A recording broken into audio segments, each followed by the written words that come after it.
నమస్తే వరంగల్ దర్శన్ ప్రతిరోజు వార్తలతో మీ ముందుకు వస్తూ మీ దేవులపల్లి శ్రీకాంత్. పంచాయతీరాజ్ మరియు శిశు సంక్షేమ శాఖ మంత్రిగా ధనసరి అనసూయ బాధ్యతలు స్వీకరించారు. గురువారం హైదరాబాద్ సచివాలయంలో మంత్రి సీతక్క బాధ్యతలు స్వీకరించారు. ఈ సందర్భంగా ఆమె మాట్లాడుతూ కాంగ్రెస్ పార్టీ ఇచ్చిన 6 గ్యారెంటీలు 100 రోజుల్లో అమలు చేస్తామని, సమ్మక్క సారలమ్మ దీవెనలతో రాబోయే రోజుల్లో మరింత అభివృద్ధి చేసుకుందామని, నన్ను ఆదరించి అక్కున చేర్చుకుని ఆశీర్వదించిన ములుగు ప్రజలకు సేవ చేస్తానని సీతక్క అన్నారు. విద్యార్థులు విద్యతో పాటు క్రీడల్లో కూడా రాణించాలని హన్మకొండ జిల్లా కలెక్టర్ సిక్తా పట్నాయక్ పేర్కొన్నారు. బుధవారం కాజిపేట మండలం కడికొండ శివార్లో ఉన్న కేంద్రీయ విద్యాలయంలో 15వ వార్షిక క్రీడా ఉత్సవాలను ఘనంగా నిర్వహించారు. ఈ వేడుకలకు జిల్లా కలెక్టర్ సిక్తా పట్నాయక్ ముఖ్య అతిథిగా హాజరయ్యారు. ఈ సందర్భంగా విద్యార్థులను ఉద్దేశించి మాట్లాడుతూ క్రీడల్లో గెలుపోవటం సహజమన్నారు. క్రీడల్లో సమిష్టిగా సాగుతూ చదువులోనూ క్రమశిక్షణతో రాణిస్తూ జీవితంలో ఉన్నత స్థానాన్ని చేరుకోవాలని సూచించారు. క్రీడల్లో పాల్గొనడం ద్వారా విద్యార్థుల మానసిక శారీరక శక్తి పెరగడంతో పాటు టీమ్ స్పిరిట్ పెరుగుతుందని ఈ సందర్భంగా పేర్కొన్నారు. కేంద్రీయ విద్యాలయ అభివృద్ధికి తనవంతు సహాయ సహకారాలు అందిస్తామన్నారు. ఈ కార్యక్రమంలో ప్రిన్సిపాల్ సుభాషిణి, శ్రీనివాస్, కవిత, వెంకన్న, విద్యార్థుల తల్లిదండ్రులు పాల్గొన్నారు. దేవాదాయ శాఖ మంత్రి కొండా సురేఖను తెలంగాణ బ్రాహ్మణ సంఘం అధ్యక్షులు ఇతర సభ్యులు హైదరాబాద్ లో కలుసుకున్నారు. అర్చకుల సమస్యలు పరిష్కరించాలని తెలంగాణ బ్రాహ్మణ సేవా సంఘం రాష్ట్ర అధ్యక్షులు వెల్లంపల్లి జగన్మోహన్ శర్మ కోరారు. ఆయనతో పాటు బ్రాహ్మణ సంఘం నాయకులు మునిపల్లి శ్రీనివాస్, భాస్కరమూర్తి, రఘునందన్ తదితరులు నూతన దేవాదాయ శాఖ మంత్రి కొండా సురేఖను హైదరాబాద్ లో కలుసుకున్నారు. ఈ సందర్భంగా అమ్మవారి శేషవస్త్రం, చిత్రపటం ప్రసాదం అందజేశారు. అర్చకుల సమస్యలను జగన్మోహన్ శర్మ మంత్రి వివరించారు. ఈ సందర్భంగా మంత్రి సానుకూలంగా స్పందించి త్వరలోనే పరిష్కరిస్తారని తెలిపారు. కొత్త కోర్సులను రూపొందించేందుకు ప్రణాళికలు సిద్ధం చేసినట్టు ఎన్ఐటి డైరెక్టర్ తెలియజేశారు. Warangal NIT director professor Vidyadhari Subuddhi, professor Umamaheshwar, professor Satish Kumar జిల్లా కలెక్టర్ సిక్తా పట్నాయక్ తో గురువారం సమావేశమయ్యారు.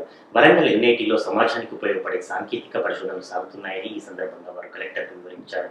ఎన్ఐటిలో ఈ వెహికల్స్ తయారు చేసినట్లు వివరించారు. అదేవిధంగా సైబర్ సెక్యూరిటీకి సంబంధించిన పరిష్కార మార్గాలు తయారు చేసినట్లు పేర్కొన్నారు. వరంగల్ ఎన్ఐటిలో కొత్తగా కోర్సులు రూపొందించడానికి ప్రణాళికలు సిద్ధం చేశామన్నారు. నూతనంగా అగ్రికల్చర్ ఇంజనీరింగ్, రైల్వే ఇంజనీరింగ్ కోర్సులను ఏర్పాటు చేయడానికి సిద్ధంగా ఉన్నట్లు తెలిపారు.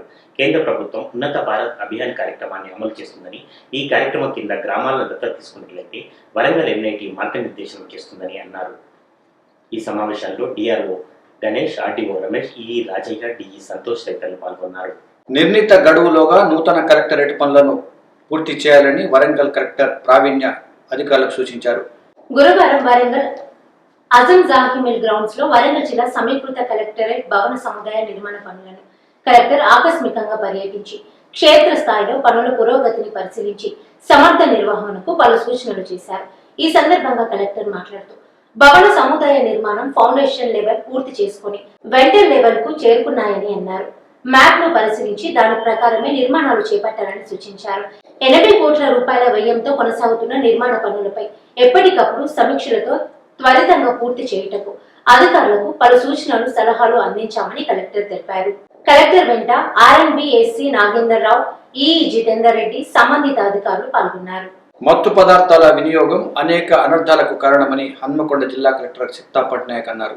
కలెక్టర్ తన ఛాంబర్లో గంజాయి, మాదక ద్రవ్యాలు, ఇతర మత్తు పదార్థాల నిర్మూలనపై ఎక్సైజ్, పోలీస్, రెవెన్యూ అధికారులతో సమీక్షా సమావేశం నిర్వహించారు.